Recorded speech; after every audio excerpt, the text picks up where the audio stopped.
చెత్తగాళ్ళ వెనుక నేనెందుకు ఉంటా బీఆర్ఎస్ కాలం చెల్లిన 1000 రూపాయల నోటు ఆ చెత్తగాళ్ళ వెనుక అంటే రేవంత్ అన్న ఒక వీడియో పట్టుకొచ్చిన చూపియనా ఇప్పుడు ఒకనాడు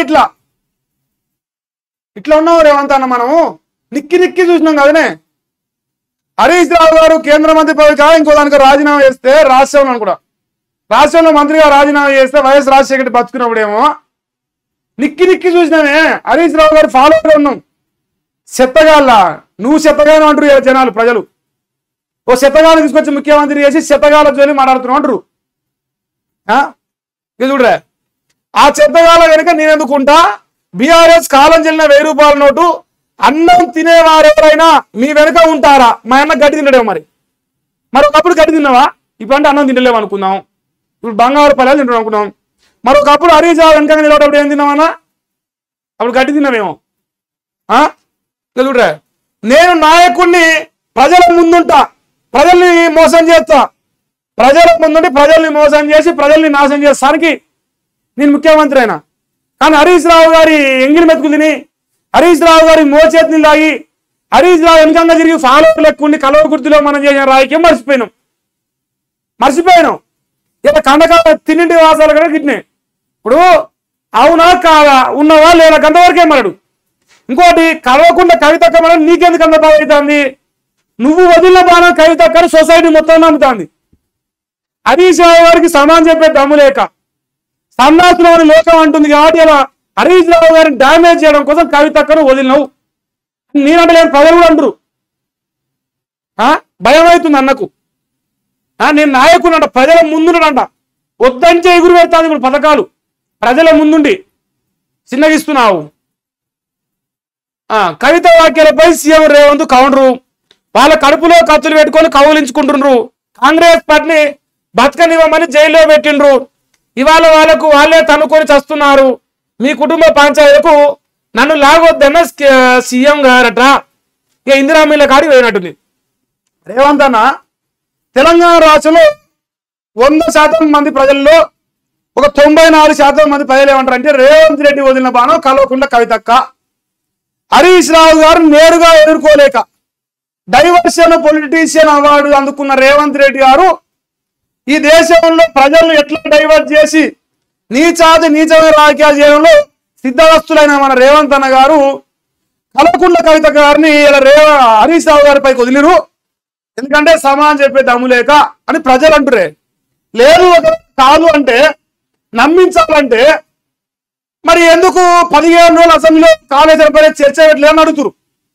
లేదు అది కూడా అంటే హెడ్కోర్ ఇన్ఫ్రాస్ట్రక్చర్ లో మన అన్న బక్కజెట్ సార్ గారు మరి మాట్లాడినానికి ఇంతవరకు మా సమాజం పెద్ద దమ్ము లేదు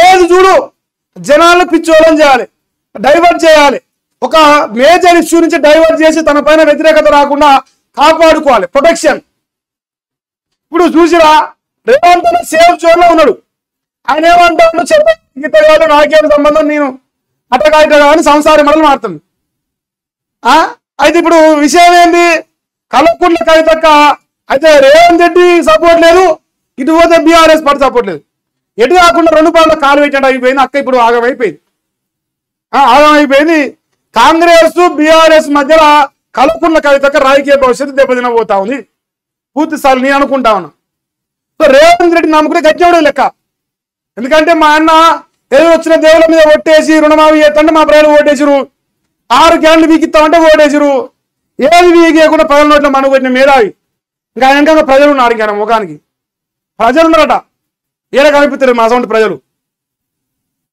మొత్తానికైనా కలవకుంట్ల కవితక్క తానా అంటే మన తందానలు ఇద్దరు కలిసి హరీష్ రావు టార్గెట్ చేశారు అయితే హరీష్ రావు గారు ప్రెస్ మీట్ పెట్టి దీన్ని ఖండించాలి మన రేవంత్ అన్న విషయంలో అట్లే కవితక్క గారి విషయంలో మీరు మాట్లాడాలి మామ మాట జవదాటి కాకుండా మామ మాటలు పడుకొని మీరు ఉంటే ఇంకో ఇంత బదనామం అవుతారు సో వాస్తవాలు ఏంది ఏం జరుగుతా ఉంది ఏంది మీ యొక్క రిప్లై అనేది సొసైటీ కోరుకుంటాం మీరు మాట్లాడితే దీనికి ఒక పులిసా పడే అవకాశం ఉంటుంది ఇక మామ మాట్లాడుకొని మామకు డ్యామేజ్ అవుతుంది పార్టీకి డ్యామేజ్ అనుకుంటే ఇంకోటి నీకు ఎంత డ్యామేజ్ అవ్వాలో అంత డ్యామేజ్ అవుతుంది అది జరుగుతుంది నీ వెనకంగా తిరిగినోడు నీ వెనకంగా ఫాలోవర్లకి ఇట్లా తొంగి బతికినోడు ఇలా నిన్న అంటాను చెత్తగాలి గిత్తగాలని ఈయన పెద్ద సక్కమైనోడు అన్నట్టు ఎంతమంది చక్కగా చూస్తాను 20 నెలలకెళ్ళి. ఇది మా అన్నగారు అక్క కౌంటర్ వేస్తే ఆమె కౌంటర్ వేసింది.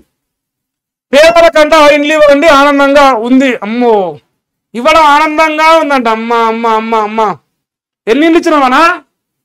వద్దని చూస్తున్నాం ఇండ్లు. ఇందిరమ్మ ఇల్లు 22,000 కోట్లు మన కాడ దాచిపెట్టినావా? ఉన్నాయా 22,000 కోట్లు?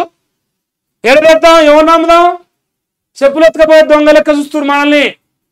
ఇందిరమ్మ ఇల్లు ఇవ్వడంట ఆనందకరంగా ఉందంట, వద్దని చూస్తున్నంట. వేసుకోవచ్చుకుందా మరి రేపటి టీషర్టు చూపిద్దునా? ఎందుకు రేవంత్ అన్న ఏ పంచాయతీ మాట్లాడతా? ఈయన కుటుంబ పంచాయతీ అంట. ఈ సొక్కమైన ఆయన కుటుంబ పంచాయతీ లేనట్టు. కుటుంబ పంచాయతీ నన్ను లాగొద్దు అంటాను. నిన్ను లాగడం మీద మొత్తం నువ్వేనా చేసింది? అక్క విధంగా దొంగవు నువ్వేనా? అందరూ తెలుసానే. నన్ను దాచిపెట్టాలి ఇంకా చూడ. అక్క మళ్ళీ ఇది ఒక కామెంట్ చేసిందా? లేఖ లీక్ చేసింది సంతోష్ రావే. కేటీఆర్ సాఫ్ట్ ఫోన్లు కూడా హరీష్, సంతోష్, శ్రవణ్ టాప్ చేసిండ్రు. కేసీఆర్ ఫోటోతోనే కార్యక్రమం నిర్వహిస్తా చిట్చాట్ లో కలవకుండా కవిత చెప్పిందంట. మరి ఈ జోలు ఎవరు రాలే.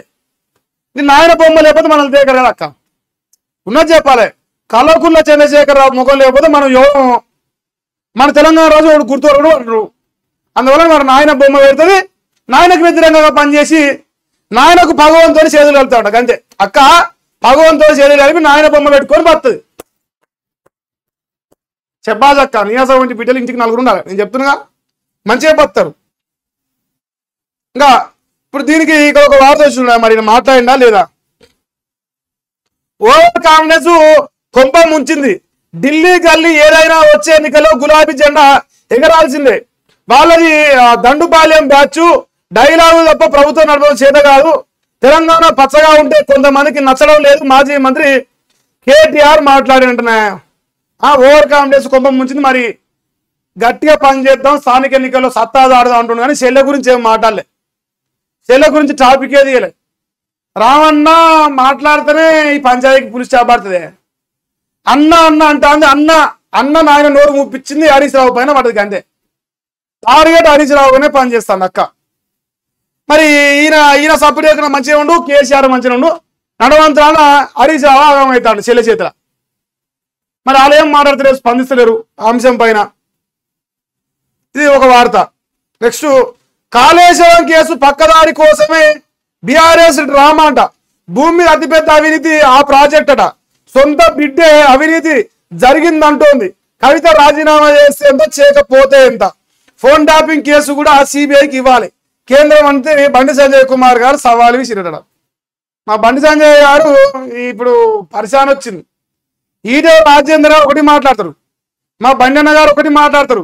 ఇప్పుడు కార్యకర్తలు కన్ఫ్యూజన్ అవుతారు. ఇప్పుడు దేశంలో అతిపెద్ద అవినీతి ప్రాజెక్ట్ అని మా బండి అన్న అంటాడు. ఈ అవినీతే లేదు, పీసీ కోర్స్ కమిషన్ ఇచ్చింది మొత్తం తప్పుల తడకనేమో వీడియోలో అంటాడు. ఇది ఏం జరుగుతుంది ఏంది అసలు నేను చెప్తానుగా. బీజేపీ వాళ్ళు బీఆర్ఎస్ వాళ్ళు అనుకుంటే మా రేవంత్ రెడ్డి గారు సేమ్ జోన్ లో స్థానిక ఎలక్షన్ పెట్టుకుంటారు అంతే. మనందరం కయ్యాలు పెట్టుకుంటే రేవంత్ తన జల్సాగా మంచిగా ఎలక్షన్ పెట్టుకొని స్థానిక ఎలక్షన్ లో తన పార్టీకి 4 ఓట్లు వచ్చేలాగా ప్రయత్నం చేసి బయటపడతాడు. ఇప్పుడు అనవసరంగా బీజేపీ వాళ్ళు కూర్చుని సిబిఐ కాకపోయేవి బీజేపీ వాళ్ళు ఇరికించరు. బీజేపీ బీఆర్ఎస్ అనుకోవాలి. ఎందుకంటే మనకు చేత కాదా. సో పరిపాలన చేయడానికి చేత కాక వీళ్ళు అరెస్ట్ చేసే దమ్ము లేక సిబిఐకి ఇచ్చి నేను సకమైన నాకు ఓట్లు లేదంటారు రేపు అంతే. స్థానిక ఎలక్షన్లో చూస్తారుగా గదే జరుగుతుంది రేపు. మరి బండి సంజయ్ గారు కూడా ఈ అంశం పైన స్పందించిండా. ఇంకో మన కల్వకుంట్ల కవిత గారి రాజీనామా లేఖ తీసుకపోయారట, మరి ఇచ్చిరట. మండలి చైర్మన్ కు చేరిన కవిత రాజీనామా లేఖ ఆయన ఓఎస్సీకి అందజేసిన జాగృతి నాయకులు ఆమోదించాలి. సుఖేందర్ రెడ్డి గారికి కవిత ఒక్క ఫోన్ చేసి చెప్పిందట. మరి ఆమోదించినట్టే అనుకోని అక్కగారు ఎమ్మెల్సీగా రాజీనామా చేయబోతాను అంతే. నాయన ఇస్తే వద్దు నాయన నీది నువ్వు తీసుకో అంటాను అక్క.